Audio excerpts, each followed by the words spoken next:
Hi, I'm Dr. Esme Schaller. I'm a clinical psychologist, and I direct the DBT program at the Young Adult and Family Center at UCSF. I'm here to answer the question, what the heck is DBT? If you're watching this, someone has told you that you or a family member could benefit from something called DBT. The goal of this video is to explain quickly and simply what people mean when they say DBT, who DBT is designed to help, and what being in DBT treatment might actually look like. The main goal of DBT is to build a life worth living. This means having things that are meaningful and important to you in your life. So this could mean music to one person, horses to another, and a quiet room with lots of books to someone else. DBT is not a suicide prevention program or a way to stop people from doing behaviors that bother others. DBT is to help you. In other words, there is hope if you're suicidal. DBT is one way to overcome these feelings. Let's start with explaining those letters. Acronyms are always a bit confusing. The D stands for dialectical. This is a fancy philosophy word based on the idea of a dialectic, or two things that can seem like opposites but can in fact both be true at the same time. For example, in DBT, we believe that everyone is doing the best they can, and they need to try harder. We often think of dialectics as a great big scale, tilting back and forth. The main dialectic in DBT is that we are always trying to balance acceptance, you're doing the best you can, this is really how life is right now, with change. You have to try different things to get the life you want, you have to be motivated and work harder. A DBT therapist is thus constantly dancing, trying to make sure they really understand and accept where you're coming from, while also pushing you to change when they can. It can be a complicated step. The B stands for behavior. A behavior is anything that can be reinforced or rewarded. Okay, let me briefly explain reinforcement too. A reinforcer is anything that increases the likelihood that a behavior will occur again. If you study hard and get an A+ on a test, the A+ is the reinforcer that increases the chances you will study again. If your dog sits and you give him a treat, the treat is the reinforcer that increases the chance he will sit again.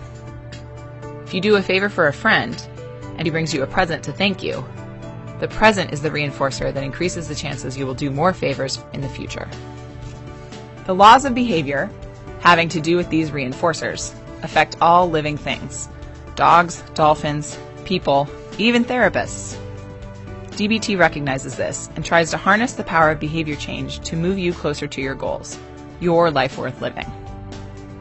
In DBT, therapists work with you to establish target behaviors, things that you are working to increase, or often in the beginning, decrease, to make your life better.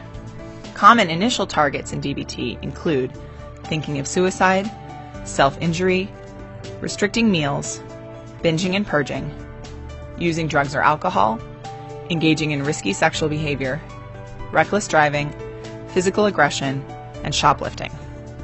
The T stands for therapy, obviously. But DBT is different from other therapies you may have participated in or heard of. DBT therapists have a lot of specialized training in DBT and follow many assumptions and guidelines in their work as DBT therapists that differ from other therapy traditions. All of this is a bit beyond the scope of this video, but I'll let you in on a couple. Our first goal in DBT is making sure you stay alive. This helps us meet our second goal, making sure you stay in therapy until you can meet your goal, which is by far the most important, building a life worth living. DBT therapists believe that the most caring thing a therapist can do is to help push a client toward their long-term goals. Sometimes these goals may seem unattainable. It is a DBT therapist's job to understand how hard it is to change and to simultaneously push you to keep you moving forward. DBT therapists also believe that therapy with someone is a real relationship between equals. That means if you ask your therapist a question about their lives, they'll likely just answer it honestly instead of asking you why you're interested.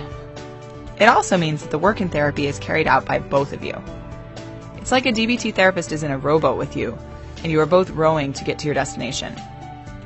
Your therapist shouldn't be laying back silently while you row super hard, and you also shouldn't be in the back of the boat drilling little holes in the bottom while your therapist is up front rowing, thinking you're rowing too.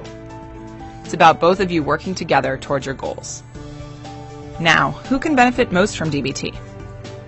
DBT has been studied and is currently being studied for a lot of different clinical populations. What most of them have in common is a difficulty in regulating emotions. This may mean that your life feels a bit like an emotional roller coaster. DBT might work for you if you get more disappointed than it seems like your friends do when plans get canceled or things don't go your way.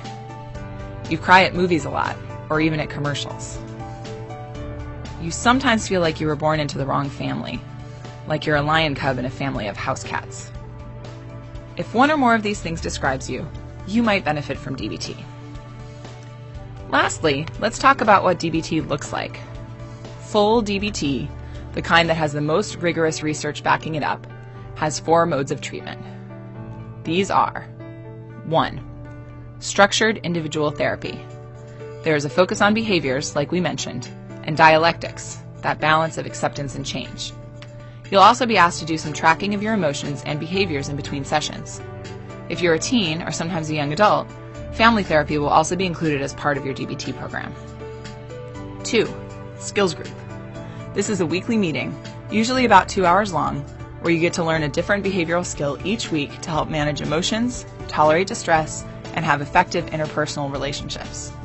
This saves time in your individual therapy to talk about the stuff that's most central to you.